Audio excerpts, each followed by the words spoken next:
மனிதர்கள் என்ன நினைக்கிறாங்க அப்படின்னா, மனிதர்கள் எப்போதுமே அவங்க கடின உழைப்பு மேலே ரொம்ப நம்பிக்கை வச்சுருக்காங்க. மனிதர்களால் முடியாதது எதுவுமே இல்லை அப்படின்னு சொல்லிட்டு, இந்த கடின உழைப்பு முரட்டுத்தனமாக உழைக்கிறவங்க மனிதர்கள். அதனால் எப்படிப்பட்ட பிரச்சனை வந்தாலும் சமாளிச்சிருவாங்க அப்படிங்கிற எண்ணம் வந்து மெத்தனம். இது ஒரு மெத்தனம். ஆ, ரொம்ப அளவுக்கு அதிகமான தன்மை. உண்மை நிலவரம் என்னென்னா, மனிதர்களை நேசிக்க நீ பழகிட்டனா உன்னால் கடினமாக உழைக்க முடியாது. நீ மற்றவங்கள வேலை வாங்குறதுக்கு என்ன காரணம்னா, உன்னால் மற்றவங்கள நேசிக்க முடியல. அதனால தான் நீ வேலை வாங்கிட்டு இருக்கிற. அப்போ அப்படிப்பட்ட திறமையை நம்பி தான் பிறரால் நேசிக்க முடியாத மனிதர்கள் பிறரை கடினமாக வேலை வாங்குகிறார்கள். அது மாதிரி பிறரை நேசிக்க முடியாத மனிதர்கள் தன்னை வேலை வாங்குவதற்கு, தன்னை முரட்டுத்தனமாகவும் கடினமாகவும் வேலை வாங்குவதற்கு பிறரை அனுமதிக்கிறார்கள். அப்போ இவர்களை நம்பி தான் உங்களுடைய தன்னம்பிக்கை இருக்குது. இப்படிப்பட்ட நேசிக்க ஆரம்பிச்சிட்டேன்னு வச்சுக்கேன், பிறரை நீ வேலை வாங்க, அதாவது முரட்டுத்தனமாக வேலை, அடிமையாலாம் வேலை வாங்க முடியாது உன்னால். இன்றைக்கி தொழிலில் வேலை வாங்கவே முடியாது. தொழிலில் உறவுமுறைக்கு இடமே இல்லை, அன்புக்கு இடமே இல்லை, பாசத்துக்கு இடமே இல்லை. அந்த இடத்துல நீ ஒருத்தரை வேலை வாங்குற முரட்டுத்தனமானா உன்னால் பிறரை நேசிக்க முடியலைங்கிறது தான் அர்த்தம். உன்னால் பிறரை நேசிக்க முடியாத பிரச்சனையில் நீ இருக்கிற. அதனால் தொழிலில் பிறரை அடிமையாக நினச்சி நீ வேலை வாங்குற பற்றியா, அதை நீ பெருமையாக நினைக்கிறேன்னு அர்த்தம். அதனால் இது வந்து இந்த திறமையை நம்பி மனிதர்கள் இருந்துகிட்ருக்காங்க. மனிதர்களால் கடினமாக உழைக்க முடியும், பிறரை முரட்டுத்தனமாக வேலை வாங்கி பெரிய சாதனைகளை சாதிக்க முடியும் அப்படின்னு நினச்சிக்கிட்டு மனிதர்கள் மெத்தனமாக அலட்சியமாக இருக்காங்க. ஆனால் மனிதர்கள் பிறரை நேசிக்க பழகி கொள்ளும் பொழுது, பிறரால் நேசிக்கப்படும் பொழுது அவர்கள் பிறரை வேலை வாங்க விரும்ப மாட்டார்கள். குறிப்பாக தொழிலில் ஒரு குடும்பத்தில் உறவு அடிப்படையில் நீ ஒருத்தரை வேலை வாங்குறன்னா அந்த வேலை மென்மையானது.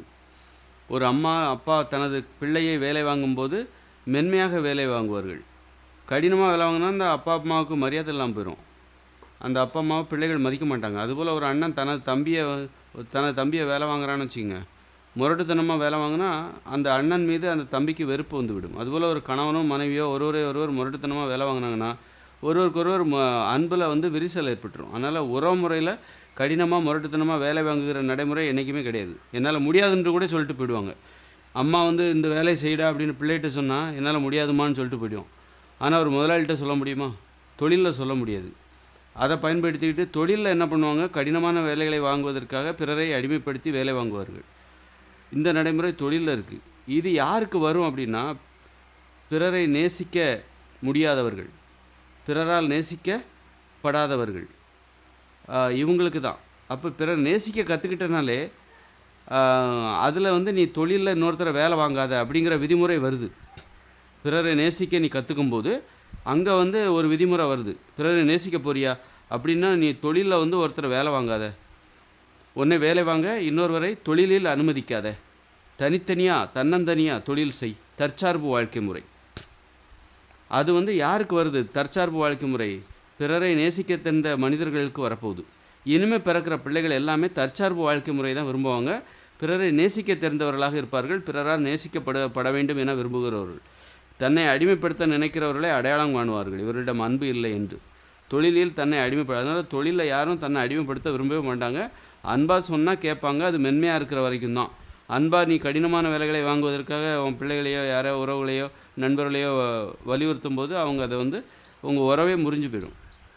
அதனால் மனிதர்கள் எதை நம்பியிருக்கான்? கடினமாக உழைக்கிறவங்க மனுஷங்க முரட்டுத்தனமாக உழைப்பாங்க, எதை வேணாலும் சாதிச்சிருவாங்க அப்படின்னு நினச்சிட்ருக்கீங்க. அது அடிமைத்தனம். அது வந்து அன்பு பாசம், பிறரை நேசிக்க முடியாதவர்களுடைய திறமை அது. பிறரால் நேசிக்கப்படாதவர்களின் திறமை அது. அந்த திறமையை நம்பிக்கிட்டே நீ மெத்தனமாக இருக்காத.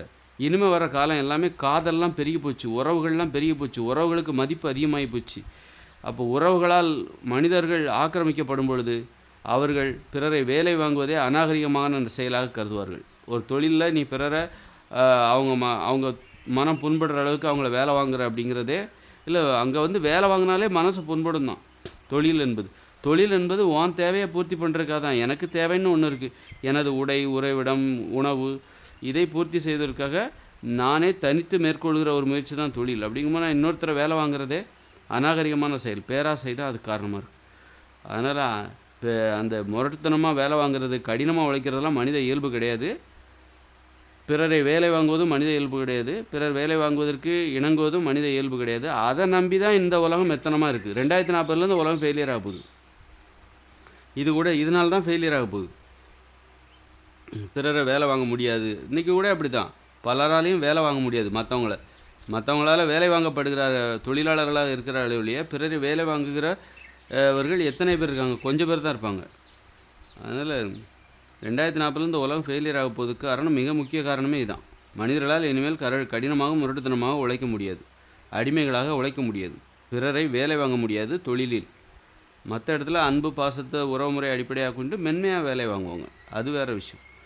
அந்த மாதிரியான பிரச்சனைக்குள்ளே மனிதர்கள் போகிறாங்க. அது தெரியாமல் நீங்கள் மெத்தனமாக இருக்கீங்க. மனிதர்களால் முடியாது எதுவும் இல்லை தான், அதுக்கு ஒரு எண்டு இருக்குது. 2040 வரைக்கும் தான் மனிதர்களால் முடியாது எதுவும் இல்லை என்கிற கருத்துக்கு வலிமை உண்டு. 2040 அப்புறம் அந்த கருத்து மனிதர்களால் இதைத்தான் முடியும், இதெல்லாம் முடியாதுங்க மனிதர்களால், அப்படி போட்ட காலம் வரப்போகுது. கஷ்டமான வேலைகள்லாம் மனிதர்கள் செய்ய மாட்டான். அவன் அன்பு பாசம் பிறருடைய வலியை புரிஞ்சுக்கிற ஒரு மனிதராக மனிதர்கள் அனைவருமே மாறும்போது பிறரை வேலை வாங்க மாட்டாங்க. அந்த காலத்துலலாம் சாட்டை அடித்து தொழிலாளர்களை அடிமைகளை வேலை வாங்கினாங்க. அப்போ அவங்களுடைய வலி தெரியல, கொடுமைப்படுத்தி வேலை வாங்கினாங்க. இன்றைக்கி அதுக்கப்புறம் புரிஞ்சுக்கிட்டாங்க, மனிதனுடைய வலியை புரிஞ்சுக்கிட்டு இன்றைக்கி பார்த்தா ஒரு கம்பெனியில் போனால் உங்களை எப்படி வேலை வாங்குவாங்க? சார் கொஞ்சம் வேலை சீக்கிரம் முடிச்சிருங்க, அந்த ப்ராஜெக்டை முடிச்சிருங்க, ஏன் இன்னும் லேட் ஆகுது? அப்போ இதெல்லாம் எதனால் மாறுது? இந்த மாற்றம் ஏன் வருது? புரிஞ்சுக்கிறாங்க, மனிதர்களுக்கு வலிக்கும், அவங்க மனசு வேதனைப்படக்கூடாது அப்படிங்கிற அந்த புரிதலில் ஏற்பட்ட முன்னேற்றம் தான். அந்த முன்னேற்றம் எங்கே போய் நிற்கணும்னா, வேலையே வாங்காத நீ மரியாதையாக வேலை வாங்க கற்றுக்கிட்டல, அப்படி மரியாதையாக விடுபட்டுரு. நீ வேலையே வாங்காத, என் வேலையை நான் பார்த்துக்கிறேன், என் தேவையை நான் பார்த்துக்கிறேன், உன் தேவையை நீ பார்த்துக்கோ, ஒன்று நான் உன்னை வேலை வாங்குறதும் நீ என்ன வேலை வாங்குறது, இதனால் நம்ம உறவுமுறை கெட்டுப்போகுது. உறவுமுறை தான் முக்கியம். அதனால் இந்த உறவுமுறையும் மரியாதையும் தான் முக்கியம். உன் வேலையை நீ பார்த்துக்கோ, என் வேலையை நான் பார்த்துக்கிறேன் அப்படிங்கிற புரிதலுக்கு கடைசி தான், அதான் கடைசி. சாட்டையால் அடித்து மனிதர்களை வேலை வாங்கின அந்த அடிமைத்தனத்திலிருந்து இன்றைக்கி வாங்க போங்க ஐயா, அந்த வேலையை சீக்கிரம் முடிச்சு கொடுங்க அப்படிங்கிற அளவுக்கு கடைசியில் இந்த வேலை வாங்குகிற இது எல்லாமே மோசமானது தான். ஐயா, அந்த பாறாங்கல்ல தூக்கி அந்த பக்கம் போட்டுறீங்களா, ஐயா அந்த 30 மூட்டையும் தூக்கி இந்த பக்கம் போட்டுறீங்களா, இந்த குடனில் ஒன்று போட்டுறீங்களா, சீக்கிரம் அதை பண்ணுறீங்களா, டைம் ஆச்சு, ஏன் இவ்வளோ லேட்டு அப்படின்னு சொல்லி வாங்க போங்க அப்படின்னு நாகரிகமாக இப்படி பேசுவதாக நினச்சிக்கிட்டு நாகரிகமாக கூட மனிதர்களை அடிமைப்படுத்தி வேலை வாங்கிடலாம் அப்படிங்கிற அந்த உள்நோக்கம் தான் அதில் கிடக்குது. ஆமாம், அதனால் நீ கிட்டே வராதப்பா, உன் தேவையை நீ பாரு, என் தேவையை நான் பார்த்துக்கிறேன், என்னெல்லாம் வேலை வாங்குகிற வேலையை வச்சுக்காத, நானும் உங்கள்கிட்ட வரமாட்டேன் அப்படிங்கிற புரிதல் தான் நாகரிகமானது. ஏன்னா மனிதர்கள் உள்நோக்கம் நிறைந்தவர்களாக இருக்கிறார்கள். அவருடைய மரியாதையில் எனக்கு சந்தேகம் இருக்கிறது. அடிமைப்படுத்துவதற்கான ஒரு வழியாக மரியாதையாக வேலை வாங்குகிறாங்க. அடிமைகளை இன்று மரியாதையாக வேலை வாங்குகிறாங்க. அதே ஆள் தான் அன்றைக்கி சாட்டையால் அடித்தான், இன்றைக்கி என்னென்னா சாட்டையால் அடித்தா வேலை செய்ய மாட்டோம் அப்படின்னு சொல்லிட்டு இன்றைக்கி மரியாதையாக வேலை வாங்குகிறாங்க. அந்த மனம் ஆனால் நோக்கம் எல்லாம் ஒன்று தான், நம்மளை அடிமையாக பயன்படுத்தணும். அதுக்கு அவங்க பயன்படுத்துகிற மெத்தடு தான் மாறி போச்சே தவிர அந்த அடிமைத்தனம் இன்றைக்கும் இருக்குது. அதனால் நீ யாரையும் வேலை வாங்காத, தொழிலில் உன் வேலையை பிரிப்பார், என் வேலையை நான் பார்த்துக்கிறேன். மிஞ்சி போனால் அதனால் எனக்கு என்ன இழப்பு வந்துட போதோ அதை நான் பார்த்துக்கலாம், மிஞ்சி போனால் மரணம் தானே வரும், சாவு தானே வரும், பார்த்துக்கலாம், ஒன்றும் இல்லை அப்படிங்கிற அளவுக்கு மனிதர்கள் போயிட்டாங்க. இன்னும் அதனாலே இந்த உலகம் ஃபெயிலியர் ஆக போது. இனிமே பிறக்கிற பசங்க இந்த மற்றவங்கள வேலை வாங்குகிற திறமையை கற்றுக்க மாட்டாங்க. இன்னொருத்தர் வேலை வாங்குவதற்கு ஏற்றாற்போல் இணங்குகிற அந்த திறமையும் கற்றுக்க மாட்டாங்க.